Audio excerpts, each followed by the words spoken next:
Texas A&M is helping advance race-based hiring. It's April 10th, 2024, and these are your headlines.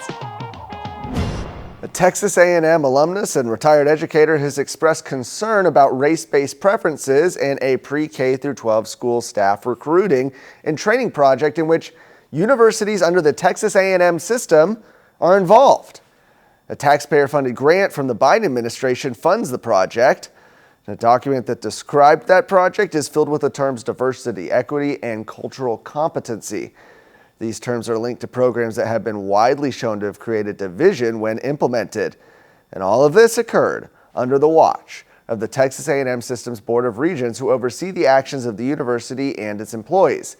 This is all in the latest investigative report from Robert Montoya, which takes a look at the federal LEADERS program. LEADER stands for Leading Equity Across Diverse Environments with Revolutionary Synergy.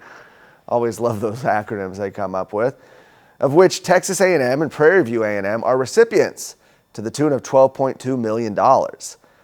Diversity and equity are two key components in the widely repudiated DEI philosophy.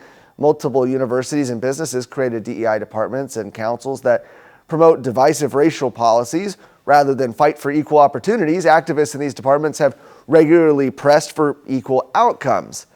And while the ideology is marketed as innocent in an attempt to solve racial issues, DEI initiatives are commonly linked with the controversial critical race theory.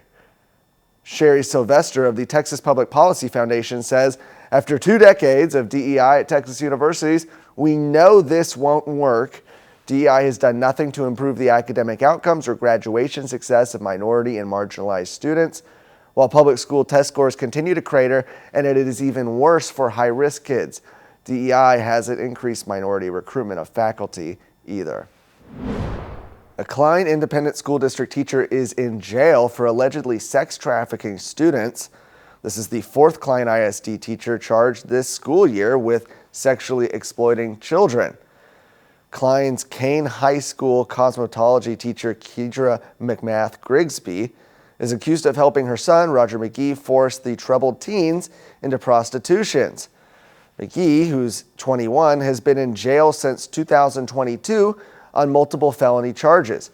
Grigsby was arrested and booked into the Harris County Jail earlier this week.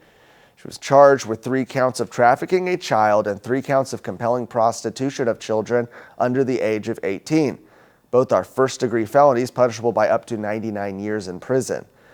According to Harris County Sheriff Ed Gonzalez, the 3 victims, aged 15, 16, and 17, were students and reported runaways. Court documents allege that co-defendants Grigsby and McGee participated in managing, directing, and taking profits from a prostitution enterprise, and that Grigsby transported the victims to and from a hotel room used for prostitution, paid for the room, and maintained an account into which the victims paid proceeds from their forced prostitution activities.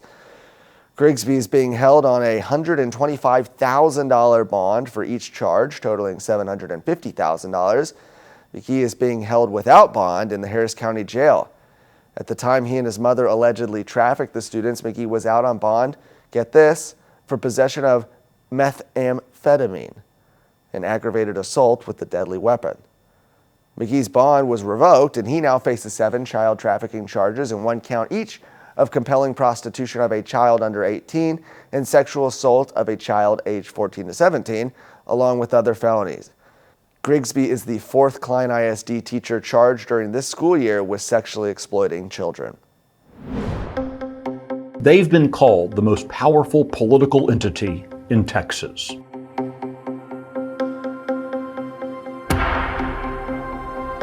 They are the 800-pound gorilla in every campaign. Texas wouldn't look the same without them, for better or for worse.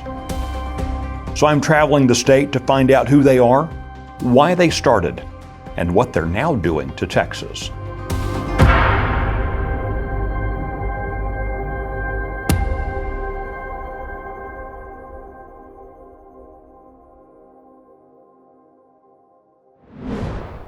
Tarrant County's public hospital system, JPS Health, uses a 100-point scale to evaluate contract bids for vital cardiac medical equipment purchases.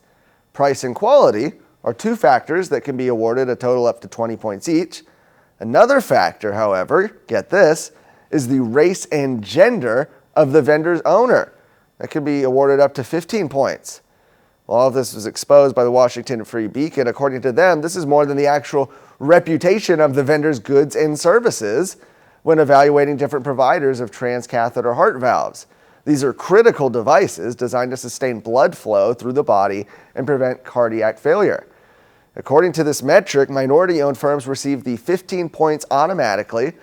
This is different from other firms that are not owned by minorities. Those are evaluated and scored based on minority subcontractors measured as a percent of the total contract value they receive. Well, Turning Point USA President Charlie Kirk provided an example on X, saying that in Tarrant County's hospitals, a heart valve that patients' lives will depend, that gets just 5 out of 20 on quality, will be rated the same as the best heart valve available, just as long as the first option is supplied by a minority or a woman. He continued, calling for the state of Texas to take action against this metric. He said, "This is insane, this is evil, and most importantly, this is happening in a red state. Texas must ban this kind of sick race-first decision-making immediately." For more of today's stories, go to texasscorecard.com.